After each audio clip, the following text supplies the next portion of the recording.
રાજ્યમાં ઉડી રહેલા દારૂબંધીના ધજાગરાની દારૂ મહેફિલના રંગમાં પોલીસે ભંગ પાડ્યો। ઘટના સુરતના કડોદરાની છે। અહીં ચલથાણ ગામે ફાર્મ હાઉસમાં ચાલી રહેલી દારૂ પાર્ટીમાં પોલીસની એન્ટ્રીથી અફરાતફરી સર્જાઈ। પોલીસે દારૂ પાર્ટી કરી રહેલી 3 મહિલાઓ સહિત 9 પીધેલાની ધરપકડ કરી છે। આરોપીઓ પાસેથી પોલીસે દારૂની મોટી માત્રામાં બોટલો પણ જપ્ત કરી છે।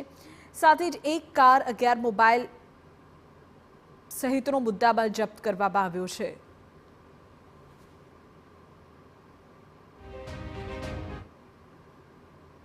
ચલથાણ મરઘા ફાર્મ ખાતે આવેલ એક ફાર્મ હાઉસમાં કેટલાક ઇસમો બહારથી